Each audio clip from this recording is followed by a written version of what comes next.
या महाराष्ट्रातल्या माय बहिणी नाही, उद्या देशातल्या नाही, संबंध आंतरराष्ट्रीय 187 राष्ट्रातल्या माय बहिणींना माझा कैवारी म्हणून तुमच्याकडे पाठी.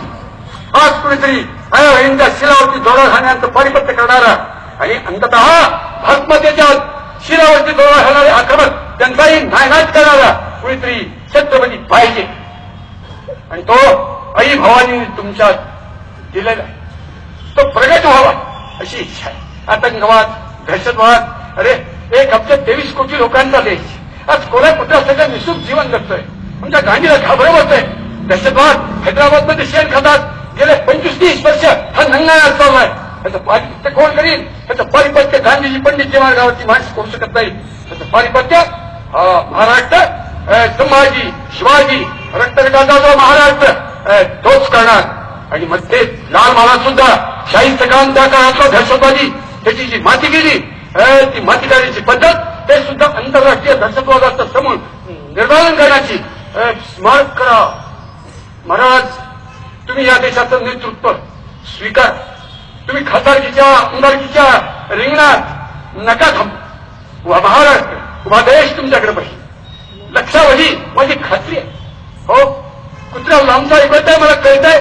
महाराज तर उभे राहतील तर गोळ गोंदिया कोल्हापूरचं काम कोटी कोटी तळणी पोरं हो स्वतःच्या जीवनावरती निखारा घेऊन, तुळशीपत्ता घेऊन, बिल्वपत्ता घेऊन भगवान खाली महाराजांच्या जवळ उभी राहतील. आवश्यकता आहे. महाराजांनी फक्त हुंकार देऊन हात पाण्याची आवश्यकता आहे. आम्ही छत्रपतीने का मानतो? नाही का मानतो? अरे तुकोबाला एका अभंगात म्हणाले, अवघीच तीर्थ घडली एक वेळा कुंडलीक दृष्टी देखलिया, अवघीच पापे गेली दिगंतरी वैकुंठ पंढरी देखलिया, अवघीच तीर्थ घडली एक वेळा चंद्राला डोळा देखलिया, तुका म्हणे जन्म आल्या ते सार्थक विठ्ठलाची एक देखलिया. 33 कोटी देव 12 ज्योतिर्लिंग त्यांना टिकवणारा छत्रपती हो ते एक ज्योतिर्लिंग आहे. शिवछत्रपती त्यांची समाधी ज्योतिर्लिंग आहे. वडबुद्रुक ते एक ज्योतिर्लिंग आहे. त्या ज्योतिर्लिंगाचा साक्षात्कार म्हणजे छत्रपती कर्तृत्वाचा, छत्रपतींच्या जीवनदृष्टीचा, त्याच्यात पुरेपूर ठासून काही रस भरलाय, अमृत रस भरलाय ते छत्रपती उदयन महाराष्ट्राचे देशाचे नेते म्हणून ठरावे अशी कळकळीची प्रार्थना मागणं बदल पसरून करून मी थांबतो.